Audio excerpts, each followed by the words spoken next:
പലരും പറയുന്നു ഇനിയൊരു ഇടതുപക്ഷ സർക്കാരിൻ്റെ ഒരു തുടർച്ച ഉണ്ടാവില്ല. ഈ വട്ടം ഇടതുപക്ഷ സർക്കാർ കൂപ്പുകുത്തും. യുഡിഎഫ് വിജയിക്കും. 86 സീറ്റിന് മുകളിൽ സീറ്റുകൾ കിട്ടുമെന്ന് പറയുന്നു. പിണറായി യുഗം അവസാനിക്കുകയാണെന്ന് പറയുന്നു. ഈ ഈ ഈ തെരഞ്ഞെടുപ്പിനെ എങ്ങനെയാ നോക്കിക്കാണുക? ഞാൻ ജ്യോത്സ്യനും അല്ല, പ്രവാചകനും അല്ല. ഇവരെ പോലെ ഈ പറയണവരെല്ലാം കള്ളവോട്ട് ചെയ്തിട്ട് അവരുടെ ആളുകളെ ജയിപ്പിക്കുമായിരിക്കും. അതല്ലാതെ അയാൾക്കങ്ങനെ പറയാൻ ഒക്കും ഇന്നാര് ജയിക്കുമെന്നൊക്കെ. ഇത്രയും ആളുകളുടെ മനസ്സിരിക്കുന്നത് മുഴുവൻ ആർക്ക് പറയാൻ പറ്റും? രാഷ്ട്രീയ കാഴ്ചപ്പാടുകളൊക്കെ ഇങ്ങനെ വച്ചു നോക്കുമ്പോഴത്തേക്ക് ആർക്കും വലിയ ഭൂരിപക്ഷത്തിലേക്കൊന്നും പോകാൻ കഴിയുന്ന ഒരവസ്ഥയായിട്ട് എനിക്ക് തോന്നിയിട്ടില്ല. ഉം, ഉം. കഷ്ടിച്ച് പരാപരമി എത്തി അല്ലെങ്കിൽ എത്തിയില്ല, ഒരു 2-3 സീറ്റ് കുറവുണ്ട് എന്നുള്ള നിലയിലൊക്കെ നിൽക്കാൻ കഴിയുന്ന രീതിയിൽ 2 പേർക്കും വന്ന് നിൽക്കാൻ കഴിയുള്ളൂ എന്നാണ് ഇന്നത്തെ എൻ്റെ വിലയിരുത്തൽ. നാളെ എന്ത് സംഭവിക്കുന്നു എന്ന് എനിക്കറിയില്ല. ഒരു തൂക്കുമന്ത്രിസഭ പോലെ വന്ന് നിൽക്കാൻ സാധ്യതയുണ്ട്. പിന്നെ ഈ സ്വതന്ത്രന്മാരും മറ്റു കക്ഷികളും ഒക്കെ എത്ര വീതം ജയിക്കുന്നു എന്ന് നമുക്കറിയില്ല. അവർ ജയിച്ച് വന്നിട്ട് ഇനി അവരാരെ സപ്പോർട്ട് ചെയ്യണമെന്നൊക്കെയുള്ള അല്ലാതെ ആഴ്ചയിൽ 100 സീറ്റ് എന്നൊക്കെ പറയാം.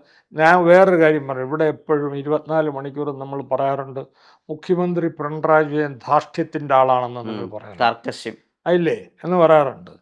നിങ്ങൾ ഇത്രയും നാൾ ടി വി കണ്ടിട്ടുള്ള ആളാണെങ്കിൽ, മാധ്യമങ്ങൾ ശ്രദ്ധിച്ചിട്ടുള്ള ആളാണെങ്കിൽ എനിക്ക് പറയണം, ഇയാളെക്കാളും ധാർഷ്ട്യക്കാരനായിരിക്കില്ലേ ഇവിടുത്തെ പ്രതിപക്ഷ നേതാവ് അധികാരത്തിൽ വരണമെങ്കിൽ?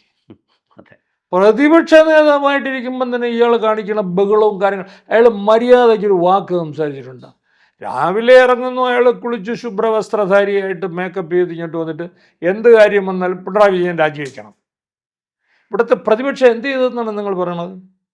ഇവിടുത്തെ തൊഴിലില്ലായ്മയ്ക്ക് വേണ്ടിയിട്ടുള്ള മുദ്രാവാക്യവുമായിട്ട് അവർ സമരത്തിന് ഇറങ്ങി വന്നിട്ടുണ്ട്. ഇവിടെ സമരം പോലും ഏത് രീതിയിലായി മാറിയിരിക്കുന്നു. എന്തെങ്കിലും ഒരു കാര്യം ഉണ്ടെങ്കിൽ ഒരു സമരത്തിന് വേണ്ടിയിട്ട് ഞങ്ങളുടെ പാർട്ടി പ്രവർത്തകർ, യൂത്ത് കോൺഗ്രസ് എല്ലാം ഇന്ന് സമരത്തിലാണെന്ന് പറയും. പാവപ്പെട്ട ആർക്കും ആരെയും അറിഞ്ഞൂടാത്തതായിട്ടുള്ള ആളുകൾ, ഒരു കൂട്ടം ആളുകൾ ചെന്ന് പോലീസിൻ്റെ അടി വാങ്ങിച്ച് മണ്ടയും പൊളന്ന് 2 ദിവസം സമരം നിൽക്കും. സമരം വിജയിച്ചോ വിജയിച്ചില്ലയോ ആരും അറിയുന്നില്ല. അത് തീർന്നു, ആ സമരം തീർന്നു. ഒരു സമരം ഏറ്റെടുത്ത് ഇവിടുത്തെ പ്രതിപക്ഷ നേതാവിനൊന്ന് നയിച്ച് വിജയിപ്പിച്ചുകൊണ്ട് വരുന്ന ഏത് സമരമുണ്ട്? ഇയാൾ കാലത്ത് ഒരുങ്ങി ഇങ്ങനെ വന്നുകൊണ്ട് പറയണതല്ലാതെ ഇയാൾ സാധാരണക്കാരന് വേണ്ടിയിട്ട് പ്രശ്നങ്ങൾ നടക്കേണ്ടത് ചെന്ന് നിന്ന് കാര്യങ്ങൾ ഏറ്റെടുത്ത് ചെയ്യിപ്പിക്കുകയും അതിനുവേണ്ടി വാദിക്കുകയും അതിനുവേണ്ടി വിഷമിക്കുകയും അതിനുവേണ്ടി ഇയാൾ ഫ്രണ്ടിൽ നിന്ന് സമരം ചെയ്യുകയൊക്കെ ചെയ്യുന്ന ഒരു പ്രതിപക്ഷ നേതാവ്. സർക്കാർ വിരുദ്ധ സമരം പോലും കൃത്യമായി ഓർഗനൈസ് ചെയ്യാൻ പറ്റാത്തത് ഒരു പരാജയമായിട്ട് തന്നെ മനസ്സിലാക്കുന്നത്. പിന്നെ എപ്പോഴും 24 മണിക്കൂറും നമ്മൾ അസംബ്ലിയിൽ പോയിരുന്നു ഫൈറ്റ് ചെയ്ത് ഓരോരുത്തരും കടമ ചെയ്യാനായിട്ട് തിരഞ്ഞെടുത്ത് അയക്കുന്നവർ നമ്മളെ കൊഞ്ഞണം കാണിക്കുന്ന വിധത്തിൽ എന്തെങ്കിലും അവിടെ ഒരു ചെറിയ കാര്യങ്ങളിൽ തർക്കിച്ചിട്ട് ഇറങ്ങിപ്പോരുകയാണ്. ഇറങ്ങിപ്പോകണമെന്ന് വെച്ചാൽ എവന് പോകണം, എവന് പല ആവശ്യങ്ങളുണ്ട്, അതിന് വേണ്ടിയിട്ട് കാര്യം ഉണ്ടാക്കിയിട്ട് ഇറങ്ങിപ്പോകുന്നു. ഈ ഇറങ്ങിപ്പോകാനാണ് അവരെ സെലക്ട് ചെയ്തത്. ആ പരിപാടി നിർത്തണം ആരായാലും. അത് ഇന്നത്തെ പ്രതിപക്ഷം മാത്രമല്ല, ഇന്നത്തെ ഭരണവർഗം നാളെ പ്രതിപക്ഷത്ത് വരണമെങ്കിൽ അവർ ഈ ഇറങ്ങിപ്പോക്ക് പരിപാടി നിർത്തണം. ഇതൊരു വെല്ലുവിളിയാണ് ജനങ്ങളോട്. അങ്ങനെ തന്നെ ജനങ്ങൾ കാണണം.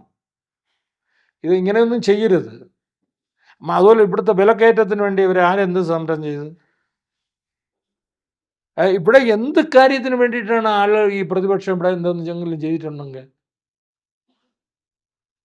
കണക്കിന് കുറേയൊക്കെ ക്ഷേമ പ്രവർത്തനമെങ്കിലും വളരെ ശക്തമാണ്. പിന്നെ ആരെന്തൊക്കെ പറഞ്ഞാലും അത് രാഷ്ട്രീയപരമായിട്ട് പറയാനല്ല.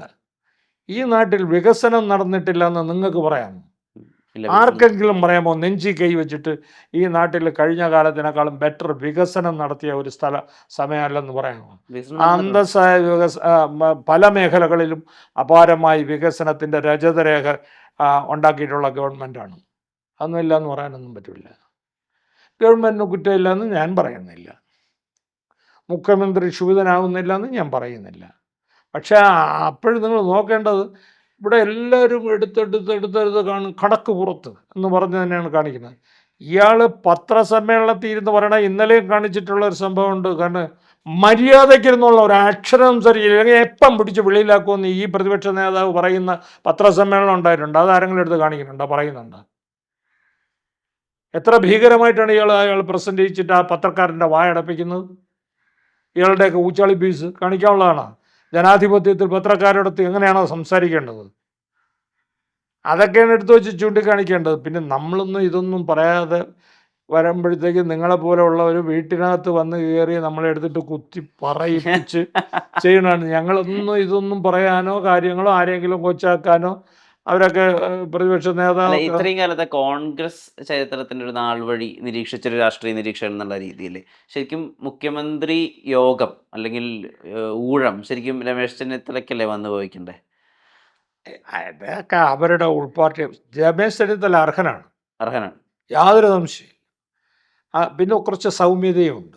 ഉം, ഉം, ഉം. നമുക്കിനി ആരെയും അടിച്ചിരുത്താനും വിരട്ടി ഒതുക്കാനും നോക്കണ കാലങ്ങളല്ല. കണ്ടില്ലേ, അമേരിക്കയും ഇറാനും കൂടെ ചെന്നിടന്ന് യുദ്ധം ഉണ്ടാക്കിയിട്ട് ഇവിടുന്ന പാടുകൾ ഉരുക്കൊണ്ട് പൊയ്ക്കളയാന്ന് വിചാരിച്ചിട്ട് ലോക ജേതാവൊക്കെ ഇപ്പോൾ എവിടെ കിടന്നുണ്ട്, എന്തെല്ലാം കൈയും കാലും ഇട്ട് അടിക്കുന്നതെന്ന് കാണുന്നില്ലേ. അതെ, അതെ. അപ്പം നമുക്ക് സ്നേഹത്തിൻ്റെയും സാഹോദര്യത്തിൻ്റെയും ഭാഷ, സമീപന രീതി നമുക്ക് ആവശ്യമാണ് ഏത് കാര്യത്തിനും. ഉം, ഉം.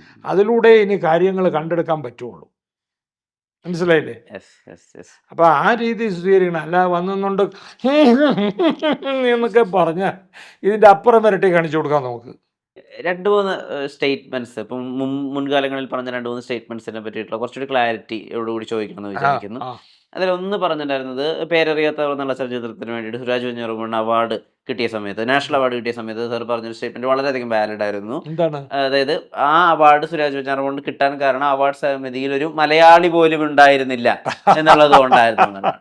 പക്ഷെ അവിടെ എനിക്ക് ചോദിക്കാനുള്ളത്, ഇപ്പോൾ ഞാൻ കഴിഞ്ഞ ദിവസം ബാലേന്ദ്രമേനോൻ സാറിനോട് സംസാരിക്കുമ്പോൾ അദ്ദേഹം പറഞ്ഞത് അംബേദ്കറിന് മമ്മൂക്കിക്ക് അവാർഡ് കൊടുക്കാതിരിക്കാൻ വേണ്ടിയിട്ട് അവിടെ ചില ആളുകൾ ഇതൊരു ഡോക്യുമെന്റേഷൻ സ്വഭാവമുള്ള സിനിമയാണെന്നൊക്കെ പറഞ്ഞപ്പോൾ ബാലേന്ദ്രമേനോൻ സാറ് വാദിച്ചിട്ടുണ്ട് മമ്മൂക്കിക്ക് വേണ്ടിയിട്ട് എന്നുള്ളതാണ്. അങ്ങനെ ആ അവാർഡ് ഒരു ഒരു ഒരു ഒരു ശ്രമം അദ്ദേഹത്തിൻ്റെ ഭാഗത്ത് ഉണ്ടായിട്ടുണ്ട് എന്നുള്ളതാണ് പറഞ്ഞത്. അപ്പോൾ ഈ അങ്ങനെ ശരിക്കും ഒരു മലയാളി ഉണ്ടായിരുന്നോ, അതോ ഒരു അല്ല, ഫ്രസ്ട്രേഷൻ? ബാലേന്ദ്രമേനോൻ പറഞ്ഞത് സംഭവിച്ചിരിക്കാം. മേ ബി, എനിക്കറിയില്ല അതിനെപ്പറ്റി. ഓക്കെ. അങ്ങനെ നമുക്ക് വേണ്ടിയിട്ട് വാദിക്കുന്ന മലയാളികളും അവാർഡ് കമ്മിറ്റികളിൽ വരാറുണ്ടാകുന്ന പ്രതിഭകളൊക്കെ ഉണ്ടായിട്ടുണ്ട്. പക്ഷെ പൊതുവെ കാണുന്നത് ഈ ഞണ്ടിൻ്റെ സ്വഭാവമാണ്. ഒരു മലയാളി ഉയരുന്നത് മറ്റൊരുത്തരെ കണ്ടോണം.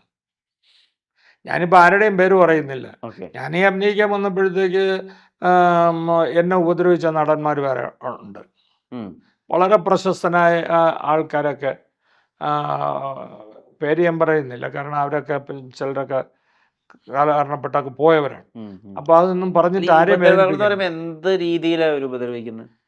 ഇതൊക്കെ ഇപ്പോൾ ഈ എന്നെക്കാൾ സ്വാധീനം ഉള്ള ഒരു മേഖലയിൽ നിങ്ങൾ അവിടെ ഇരുന്നിട്ട് അയാളെ വിളിച്ച വലിയ പ്രശ്നമാണ്, അത് അയാൾ എന്തിനോ ഇങ്ങനെയൊക്കെ ഒരു നെഗറ്റീവ് അഭിപ്രായം വരുമ്പം പെട്ടെന്ന് നമ്മളെ വിളിക്കാൻ ആഗ്രഹിക്കുന്നവരെന്നാൽ പിന്നെ ഒരു ചേഞ്ച് ഇന്നവരാണെങ്കിൽ നല്ലതാണെന്ന് വരുമ്പോൾ അതിലോട്ടൊന്നും പോവില്ലേ.